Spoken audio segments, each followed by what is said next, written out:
Welcome to another vintage fishing reel service and repair video. In this episode we're going to do a Zebco 202. Very common, popular, and abundant reel. I've got a bunch of these. Saw this one for $3 and just not going to pass up a nice old vintage Zebco for $3. You can't even get a Happy Meal for that, and best part is this doesn't end up in the septic tank and lasts a long time and provides somebody a lot of enjoyment.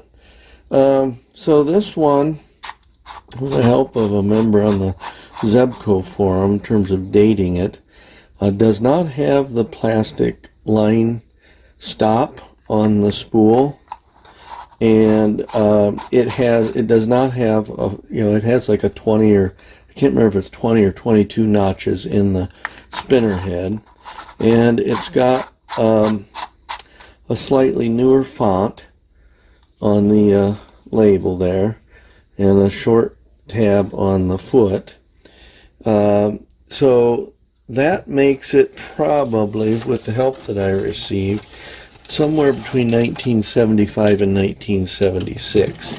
This is so these were made between, I think, started being made in 1961.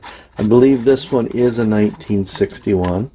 Not only does it have the plastic line stop, but this is the 61, I believe, was the only year that they made the 4-notch.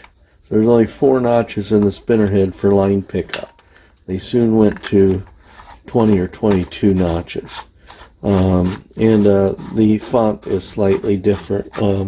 I think it's mainly on the numbers that the font looks. Yeah, even on the text it's a little bit different. So this is a first year 202, and then at some point, I think in the late 70s, they went to green. They went to the green model, Zebco 202. And I actually have, believe it or not, I have a box for this one, even though I don't collect reels in boxes because I'm not the proper steward for those, because I use my stuff. But that one came in a box and it was cheap, and so I got it. So we're going to go ahead and get started on this old between 1975 and 1976 Zebco 202.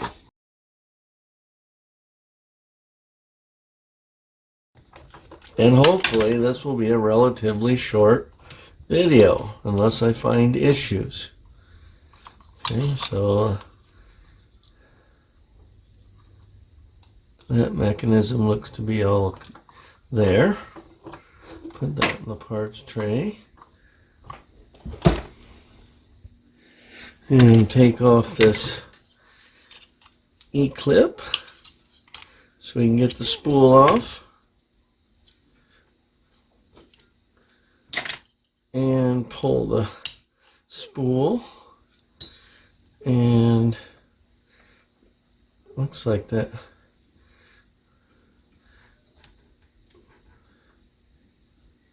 I want to make sure that that drag is on the lowest setting, which it is. So there's your spool. And this one, by the way, it's turning, but it's tight. It just needs to have all that old hard grease cleaned out of there. Put some new grease in there. Okay, so now we should be able to pull the pinion gear shaft out of there. Kind of hard to see the extent to which it's worn until you get it cleaned off. So throw that in the parts tray. Slide out the anti-reverse levers there. This is where a lot of your tightness comes from, is the gunk inside the main gear shaft that needs to be cleaned off. So put that in the parts tray. And that's about all there is to tear down on a Zebco. Simple but very effective quality reels. So I'll take that to the sink, get it all cleaned up, and be back just like that. Okay, I'm going to start off with the steel wool treatment, especially on the various shafts. And check the gears for any grease residue that I didn't get with the brush. And there is noticeable wear. So this reel got used. But you can see the blades or the cogs of the or the teeth of the gear are a little shinier on this upper side here, or in towards the nose cone where that gear engages with the main gear, but not bad. This still has some noticeable grease residue on it, so get the main gear taken care of.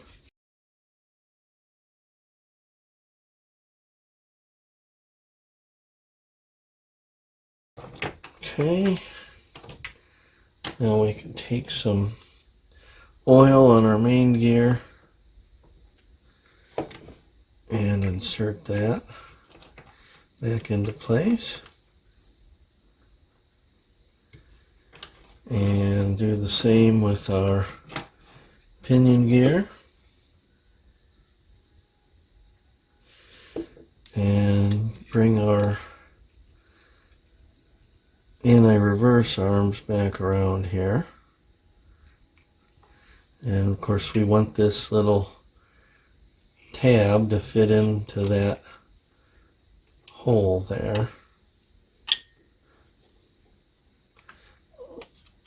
Like that, and then this kind of keeps it in place.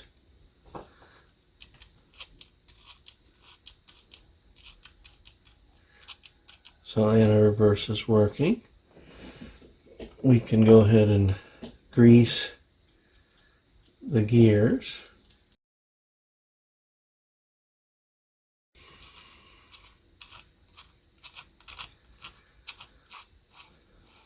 And we can put a little bit of oil underneath the anti-reverse mechanism.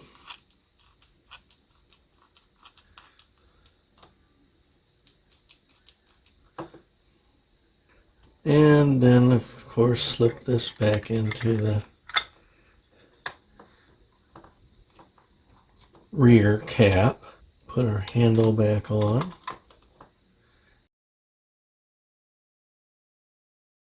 I've already put some penetrant down in these. Now we'll get some lubricant in there.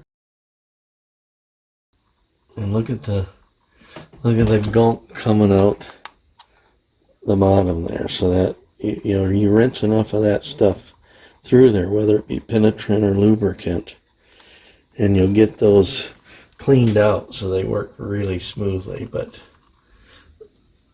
look at the black gunk coming out of there. Run some more down in there.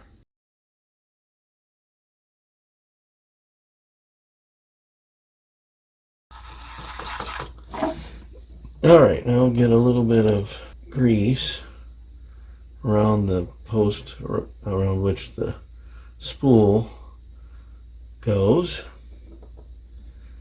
and slip the I like to pull this drag lever out as I push that down, get that engaged.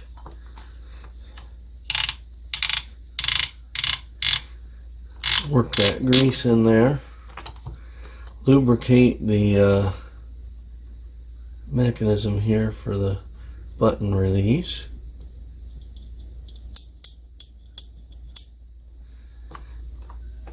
Line up the flat spot on the spinner head with the flat spot on the oops, better put my E-clip in first, getting ahead of myself here as usual. Line those up.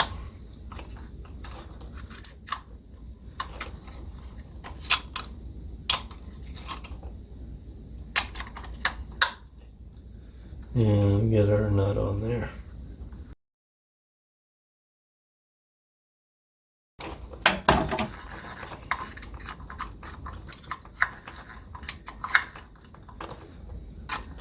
And on goes the cover.